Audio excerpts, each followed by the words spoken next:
fenomena yang terjadi di masyarakat seperti kasus-kasus pertambangan ini sudah cukup meresahkan juga. Ini merupakan bencana ancaman yang cukup besar juga nih Pak bagi keselamatan katakanlah wilayah Aceh sendiri yang memang kita ketahui kaya betul dengan sumber daya alamnya. Nah, sebenarnya resiko-resiko penanggulangan resiko bencana seperti ini, peran siapa yang sangat kita butuhkan Pak untuk katakanlah untuk mencegah agar jangan sampai terjadi menyebar sehingga masyarakat kita sendiri yang akan menjadi dampaknya dari kerusakan lingkungan seperti ini Pak.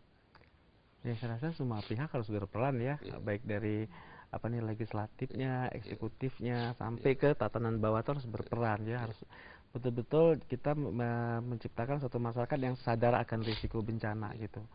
Ya jadi kembali ke nyinggung masalah seperti perilaku-perilaku amoral itulah pentingnya seperti saya katakan tadi, yaitu ada pelatihan life skill, skill kehidupan. Jadi bukan nggak mustahil remaja-remaja yang mencarikan kesenangan dengan perilaku-perilaku amoral itu sebenarnya dia memang ada rasa nggak nyaman akibat peristiwa traumatik itu juga gitu. Jadi dia mencari jalan pintas yang dia kira itu sebenarnya solusi yang paling tepat, padahal itu membuat dia makin berada dalam satu lingkaran setan gitu. Jadi itu memang upaya dari mereka itu untuk mengatasi perasaan nggak nyamannya gitu. Baik, Pak Tabrani mungkin yang kasus tambang tadi ini. Nah, ini merupakan persoalan yang sangat menjadi ancaman kita juga nih, Pak. Kalau saya melihat sebenarnya masyarakat kita, pemerintah daerah itu tidak sadar akan persoalan lingkungan di Aceh. Nah, Aceh ya kita klaim sebagai daerah yang rawan bencana. Tetapi anehnya di tingkat kita katakan sekarang pemerintah daerah ya sibuk mengundang datangnya investor. Ketika investor datang dan dia menguasai tanah-tanah rakyat, maka konflik baru terjadi. Kita mengenal dengan konflik agraria. Dan itu juga akan menimbulkan trauma-trauma yang panjang. Pertama. Yang kedua, persoalan tambang di Aceh, saya pikir ini teman-teman yang di Walhi itu sangat getol menolak tambang di Aceh. Saya pikir sangat rasional mereka menolak tambang di Aceh karena melihat kondisi saat ini kita bukan lagi ancaman, kita memang sudah masuk menjadi korban.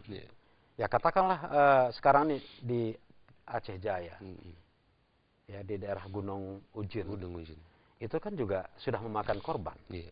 Memakan korban bukan saja disebabkan penggunaan tadi air raksa atau katakanlah menggunakan merkuri, tetapi bencana yang datang mereka tertimbun dan juga aliran itu akan mencemari air-air yang ada di sepanjang aliran itu. Nah juga kalau di Aceh Selatan saya pikir itu di daerah Manggamat dan juga saya malah mendengar bahwa saya membaca ya katakanlah di sana ada tambang yang juga pemerintah daerahnya malah mengekspor bahan tambang itu keluar. Saya berpikir hanya untuk mencari uang katakanlah 1 miliar kita kehilangan ratusan triliun setelah itu. Karena katakanlah sebuah pegunungan yang kita gali berarti kita sudah merusak kekuatan daripada bumi yang kita miliki dan kita kirim ke Cina, kita kirim ke Malaysia. Pertanyaannya, keuntungan untuk siapa yang kita cari? Apakah benar ini untuk kesejahteraan masyarakat?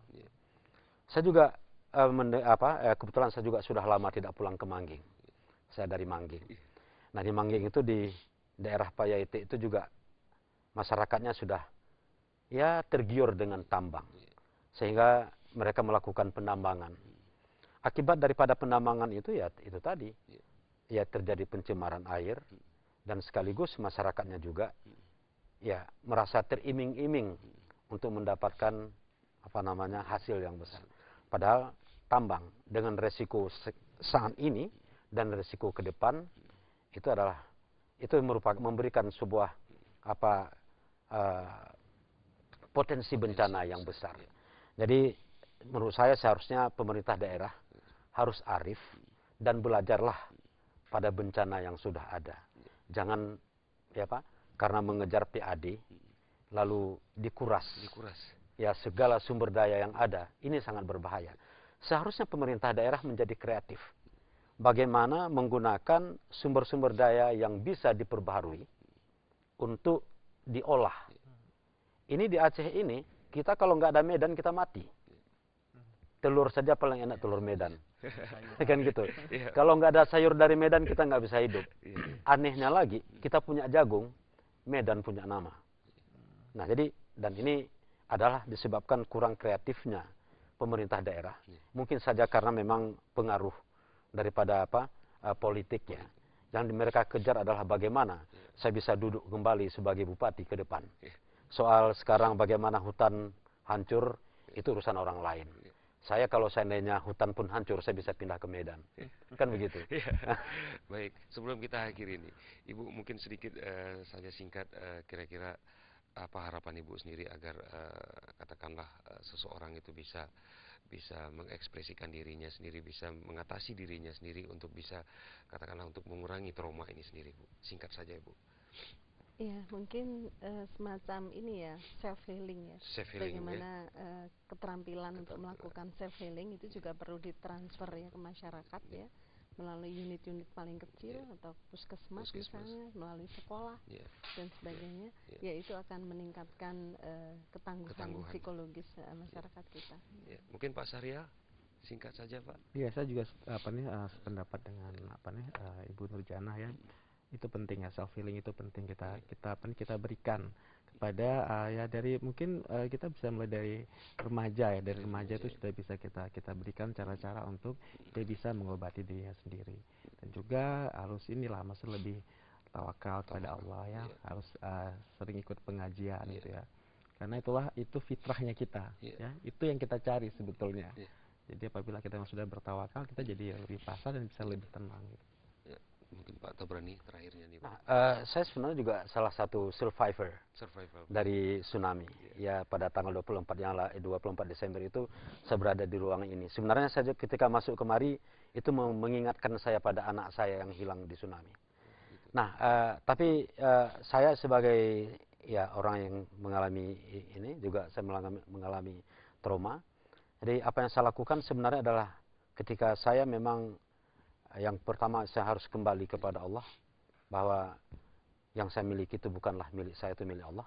Yang kedua, jalan yang selalu saya lakukan adalah dengan selalu bercerita. Dan saya tidak pernah menolak orang bertanya kepada saya tentang tsunami, tentang apa yang terjadi kepada saya, lalu saya ekspresikan itu. Yang ketiga, kebetulan saya memang punya sedikit keterampilan menulis. Jadi pengalaman-pengalaman itu saya tulis dan saya saya ungkapkan ekspresikan dalam bentuk tulisan. Ya, itu membuat saya menjadi sedikit I can release my pain, kan begitu katanya. Nah, jadi ya alhamdulillah sebenarnya juga kekuatan saya kembali kepada bahwa ternyata sebenarnya pada saat hari tsunami itu memang terjadi pergulatan dalam pikiran saya. Ya Allah, hari ini ternyata saya kembali sendiri, saya kembali ke nol, tetapi ternyata memang Allah memberikan menunjukkan kebesarannya. Saya masih bisa bertahan. Baik, Pak Tabrani. Terima kasih banyak Pak Tabrani, Pak Syahrial dan juga Ibu Nurjana. Saudara penonton, demikian perbincangan kita melalui sesi dialog kita malam hari ini mengetengahkan tema penanganan trauma pasca bencana di Aceh.